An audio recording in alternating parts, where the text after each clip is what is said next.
Hey, what's up guys? This is Johnsonville here. Gonna do a quick overview of my guitar rig for those who are curious.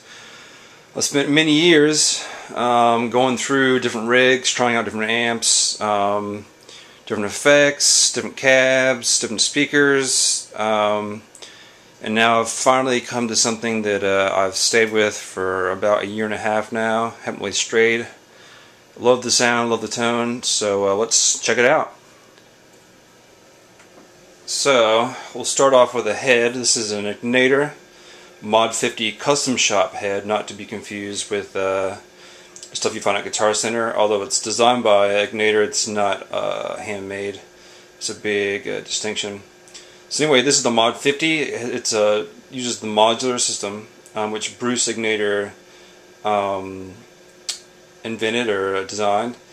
And we have one head with two modules, a space for two modules. This is the Bassman, which is like a Fender Bassman, obviously, kind of thing going on. It's awesome. It has two channels. I'm not going to go too far into it because I did a video about this head and its features before. This is the SL2 module. It's like a hot rodded Marshall kind of thing going on. Also two channels. Very nice. And I have it in a road case. You can see the bottom tray of it right here for, protection. And my main cab is a Mesa Boogie Stiletto 412. It has 4 vintage 30 speakers. Very awesome cabinet.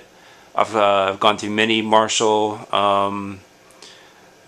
cabs. I have a Soldano 412 that I always keep, but this is my main one. Has more of an aggressive sound. Sounds awesome. And that's pretty much it for the amp and cab. Very simple. I also have a Mesa 212. Pardon the mess, but that's if I want to go a little bit smaller. Also has 2 vintage 30s by Celestion. Very cool. Let's check out the pedal board. I have this. I kind of designed this to be very simple. I wanted everything to fit on a Pedal Train Junior.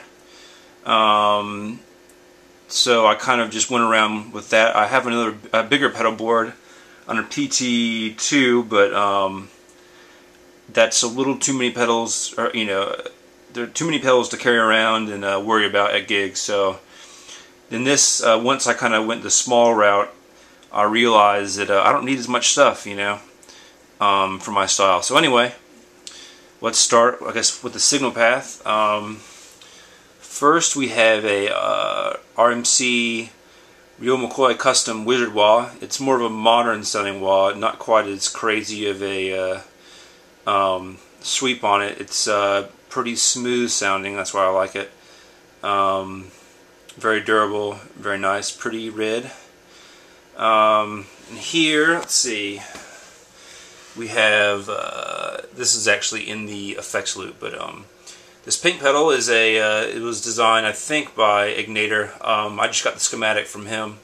It works as a passive boost, which is basically, as opposed to raising the volume or adding a gain to the signal, I'm actually, for a solo boost, I'm attenuating the volume, so I'm turning the volume down and then bring it back up to normal for the solos. So it's a passive boost, if that makes sense.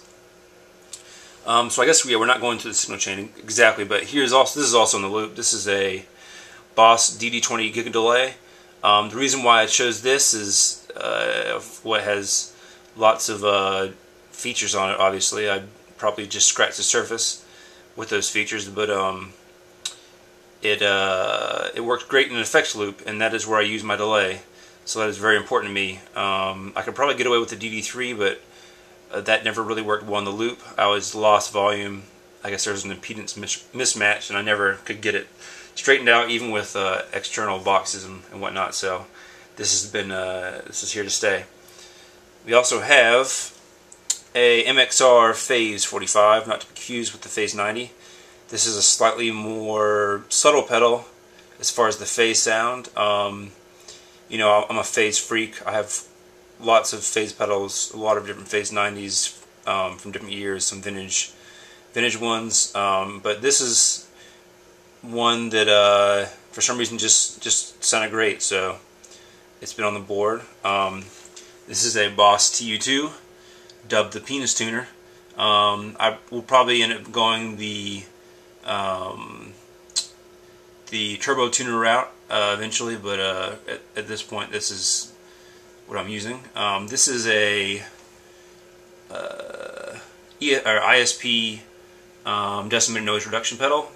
It's a very nice pedal, great, works awesome, takes a lot of the noise out. You know, not much more you can say. Let's see. This is, pardon the weird anime sticker, but this is a kind of like patch box. This is where I patch in from the board to the effects loop, and from the board to the front of the amp. That way, I'm not actually having to put pedals, you know, have pedals going to the amp. It's a little bit neater, a little bit cleaner, a little bit faster to set up. And lastly, here's my Egnater foot switch. As you can see, I've labeled the different channels, clean, dirty. Those are the Bassman channel 1 and channel 2. Then plexi and lead. Plexi is sort of obviously like a plexi overdriven Marshall kind of thing, and the lead is like the full-on hot rodded Marshall. I like the lead channel for basically most of my rhythm guitar playing. So really, I mostly just use the lead and the clean or lead and dirty channels. So that's my rig, pedal board on a PT or a Pedal Train Junior. Mesa Boogie 412 cab with vintage 30s, the stiletto, I guess Marshall size cab, and then the Egnater Mod 50 head. Awesome, super versatile, does everything I need. Thanks for watching.